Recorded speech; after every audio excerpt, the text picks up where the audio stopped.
Headline షోకి స్వాగతం. ఈ హెడ్లైన్ షోలో పాల్గొనడానికి వైఎస్ఆర్సీపీ నుంచి కారుమూరి నాగేశ్వరరావు గారు వచ్చారు, అలాగే టీఆర్ఎస్ నుంచి ఎమ్మెల్సీ సుధాకర్ రెడ్డి గారు వచ్చారు, అలాగే బీజేపీ నేత అద్దెపల్లి శ్రీధర్ గారు వచ్చారు, అలాగే అద్దంక దయాకర్ గారు కాసేపట్లో ఈ డిస్కషన్లో పార్టిసిపేట్ చేయబోతున్నాం. ముందుగా నాగేశ్వరరావు గారు, వాస్తవంగా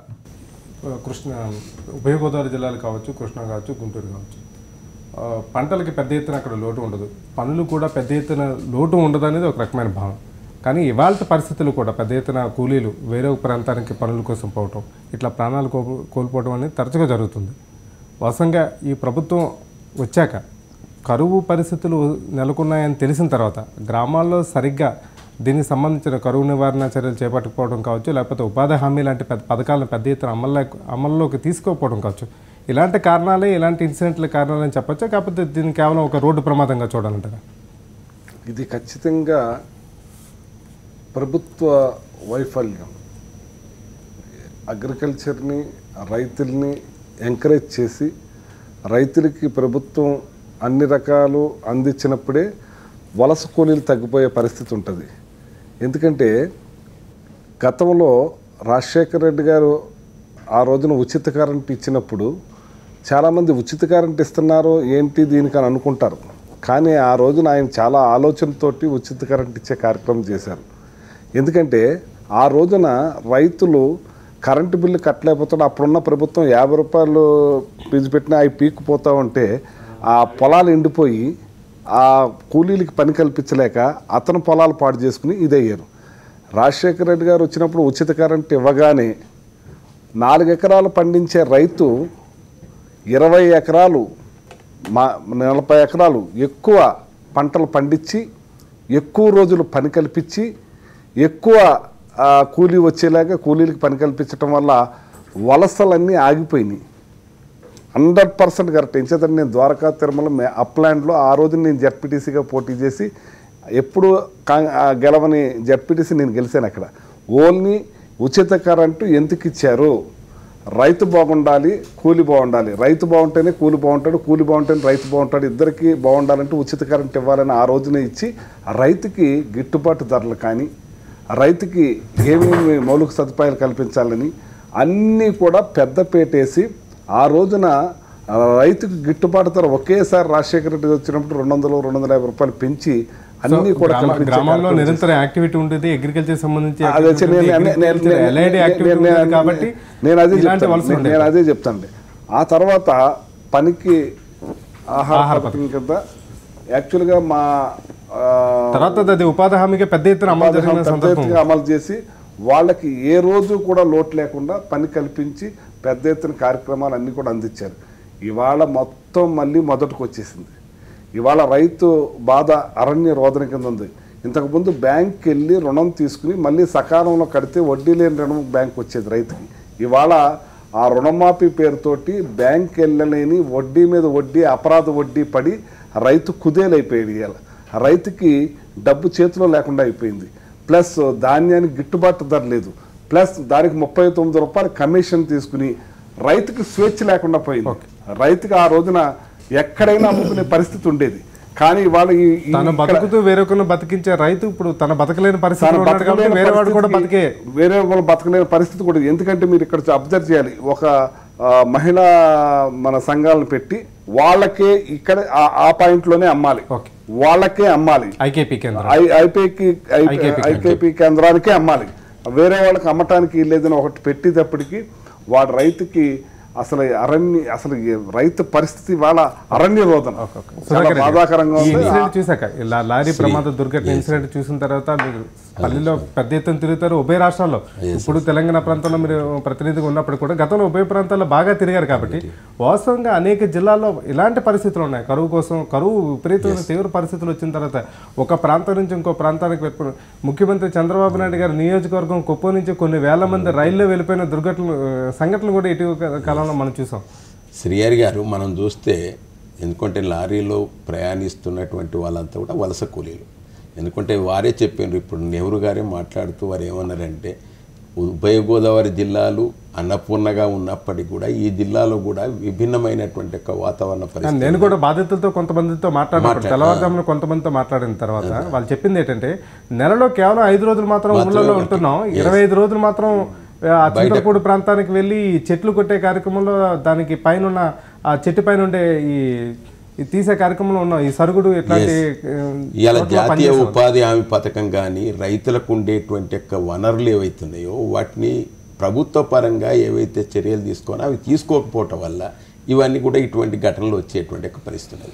అంటే వారికి వారి గ్రామంలో సొంత గ్రామంలో 5 రోజులైనా కానీ పని దొరకనటువంటి ఒక పరిస్థితి వస్తుంది. ఆ పని దొరకకపోవటం వల్ల వలస పోయేటువంటి ఒక పరిస్థితి.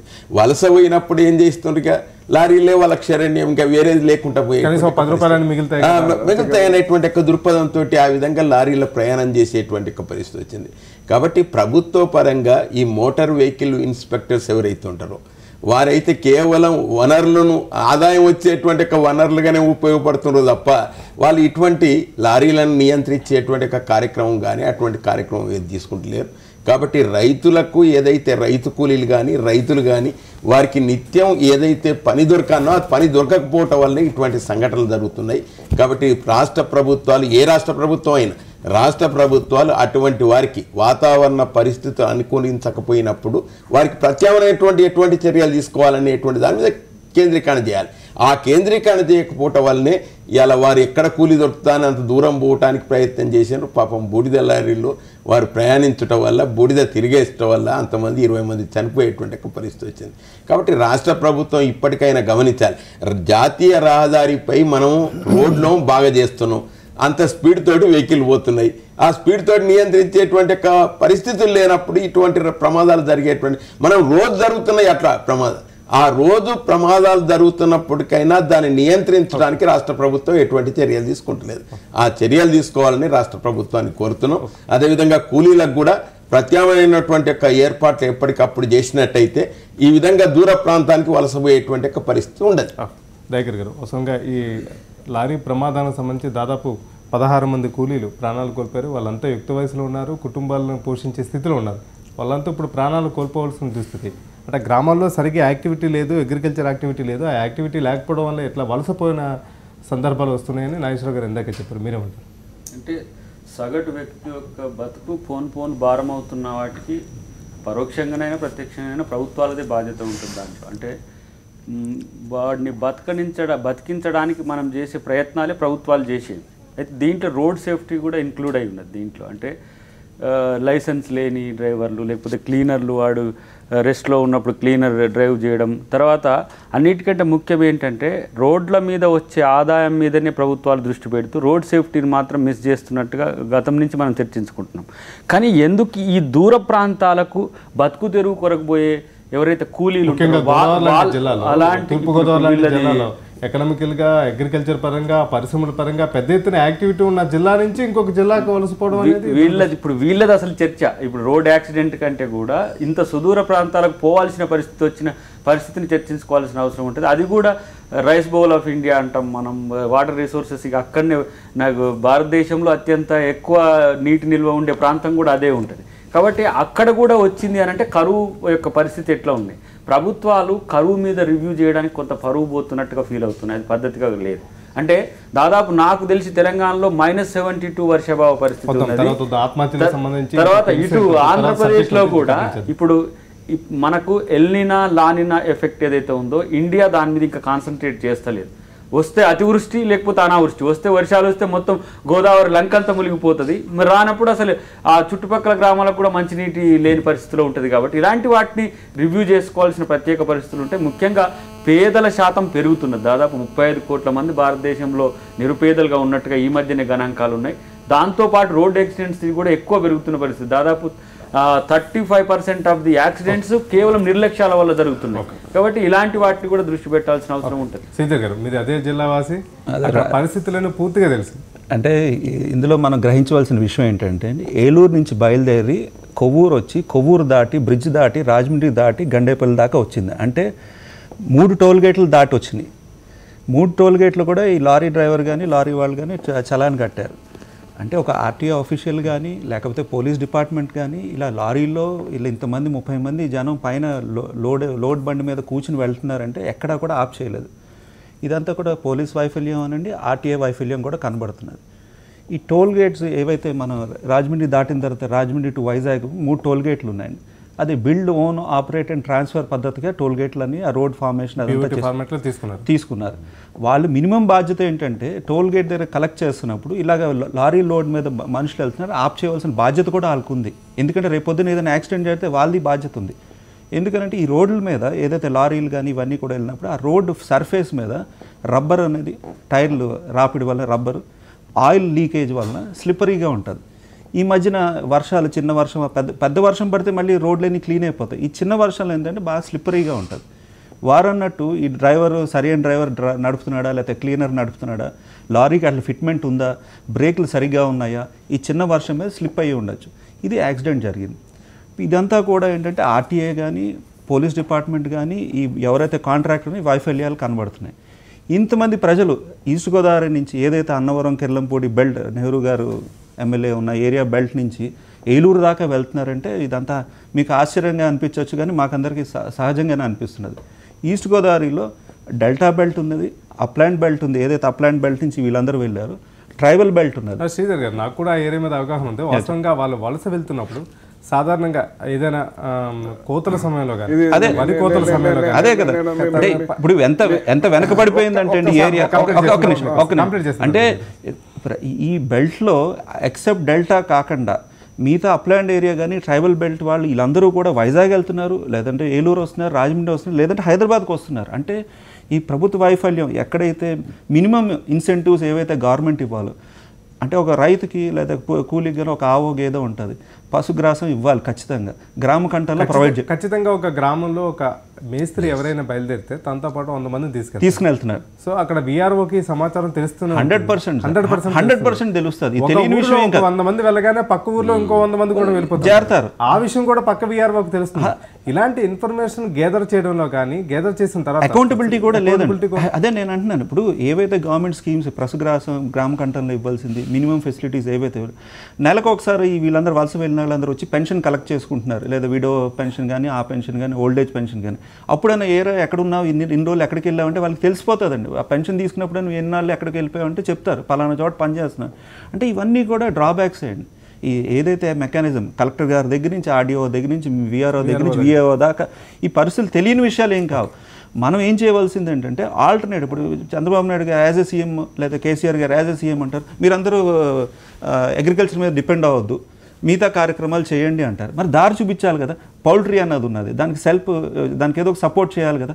చిన్న రైతుకి స్కీమ్స్ ఉన్నాయి, నేషనల్ స్కీమ్స్ ఉన్నాయి. బీజేపీ గవర్నమెంట్ వచ్చిన తర్వాత చాలా సపోర్ట్ చేసింది పౌల్ట్రీకి కానీ, డైరీకి కానీ. ఈ డైరీ ఫార్మ్స్ చిన్న ఫార్మర్కి డైరీ సూక్ష్మ స్థాయిలో ఈ మెకానిజం కంప్లీట్గా అదే కదండి. అంటే డబ్బులు ఉన్నాయి, గవర్నమెంట్ ఇవ్వడానికి, బీజేపీ ప్రభుత్వం ఇవ్వడానికి ఉన్నది, ఇక్కడ ఈ గవర్నమెంట్ ఉన్నది. అంటే ఏదైనా తీసుకోవాల్సింది. శ్రీధర్ గారు దీన్నే మేము ఆక్షేపిస్తాను. డబ్బులు ఉంటే ఇంతవరకు రిజర్వ్ బ్యాంక్ కానీ, బ్యాంకర్లు కానీ ఇచ్చినటువంటి మేము ఎంత ప్రయత్నం చేసినా కానీ ఎక్కడ కూడా సరిగా అడగాలి కదండి. మీరు అడగాలి కదా. మీరు ఎవరు అడుగుతున్నారు? ఢిల్లీకి వచ్చి ఎవరు అడుగుతున్నారు? శ్రీధర్ గారు మీరు వేగంగా మాట్లాడాలి. ఎందుకంటే మేము ఇదివరకు కూడా మేము రాష్ట్ర ప్రభుత్వం పరంగా కేంద్ర ప్రభుత్వానికి విజ్ఞప్తి చేసినాం, రిజర్వ్ బ్యాంక్ తోటి మాట్లాడినాం, బ్యాంకర్లతోటి మాట్లాడినాం. మీ బ్యాంకర్ల యొక్క అచీవ్మెంట్ ఎంతున్నో తెలుసా? 1.04 అండి మీ అచీవ్మెంట్. బ్యాంకర్లు సహకరించకపోవటం వల్ల ఇది జరుగుతుంది. కాబట్టి పైసలు ఉన్నాయంటే పైసలు ఎక్కడ ఉన్నాయి? State level banking committee chairman CM గారు కన్వీన్ చేస్తారు.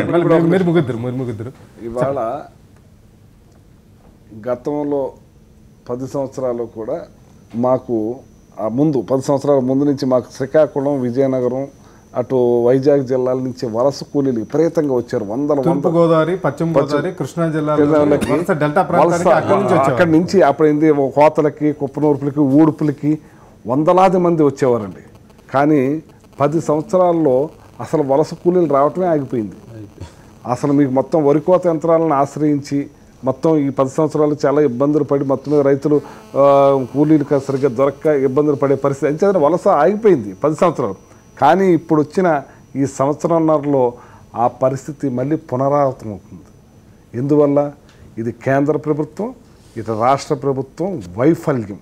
వాళ్ళని అగ్రికల్చర్ని మొత్తం తొంగలో తొక్కేశారండి. ఇలా మోడీ గారు మట్టి పిసుక్కుని బతుకు బతుకు అదే, అదే, అదే, అదే, అదే, అదే, అదే, ఒక నిమిషం, Agriculture minister ఎవరైనా సరే నన్ను దగ్గరికి వస్తాను.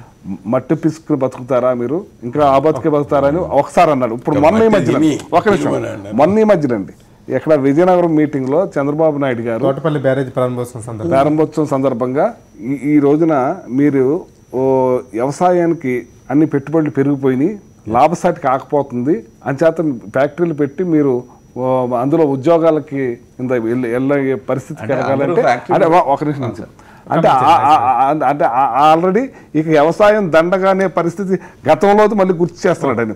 ఒక నిమిషం అయిపోయింది.